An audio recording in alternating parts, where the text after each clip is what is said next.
warahmatullahi wabarakatuh. Perkenalkan, nama saya Ratu Suspita Sukman dari kelas Kimia B dengan NIM 60050121032. Baiklah, pada kesempatan kali ini saya akan menjelaskan materi mengenai masa kelahiran Islam, di mana pada materi ini tuh terdiri dari 3 bagian.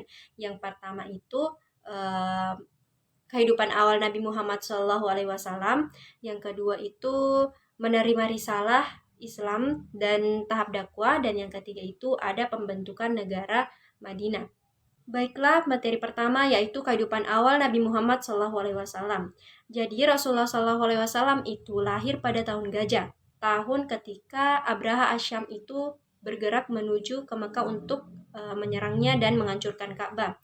Namun ambisinya itu tersebut dihalangi oleh Allah Subhanahu wa taala melalui mukjizat yang sangat menakjubkan, sebagaimana telah dijelaskan dalam Al-Qur'an.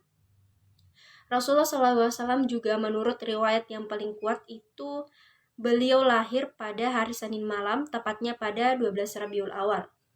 Nah, ketika umur Rasulullah SAW 3 bulan dalam kandungan, ayahnya Abdullah wafat pada saat ingin berniaga ke Yastrib.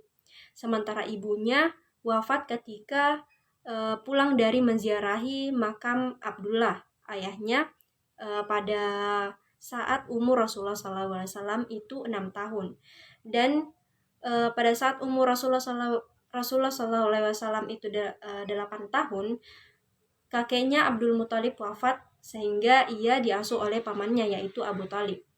Nah, hal yang menandai pada kehidupan awal Rasulullah SAW yaitu pada saat Allah Subhanahu wa taala menyucikan diri Rasulullah SAW dari kotoran jahiliyah, sehingga beliau tidak pernah mengagungkan yang namanya berhala sepanjang usianya. Baiklah, yang kedua yaitu menerima risalah dan tahap dakwah. Jadi pada saat Rasulullah SAW berusia 40 tahun, Allah mengutusnya untuk menyebarkan kabar gembira kepada umatnya, di mana pada saat itu Rasulullah berada di Gua Hira. Malaikat Jibril datang memberinya wahyu pertama yaitu 5 ayat dari surah Al-Alaq. Nah, setelah kejadian di Gua Hira, pemberian wahyu pertama kepada Rasulullah, Jibril tidak lagi datang, namun Rasulullah SAW tetap menunggunya.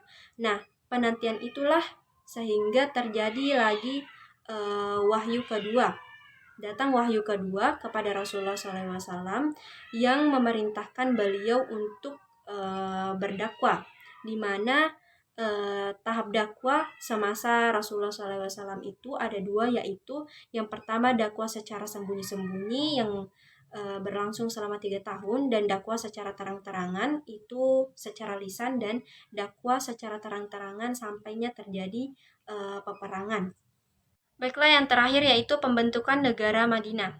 Nah, pada saat itu Nabi Muhammad SAW hijrah dari Mekah ke Madinah bukan karena beliau merasa takut terhadap kaum Quraisy, tetapi sebagai strategi pengembangan Islam. Nah, selain sebagai kepala agama, Rasulullah SAW juga berperan sebagai kepala pemerintahan.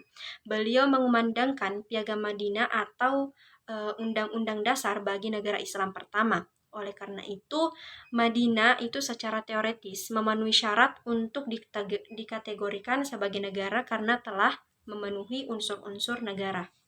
Baiklah, mungkin hanya itu yang dapat saya sampaikan pada kesempatan kali ini.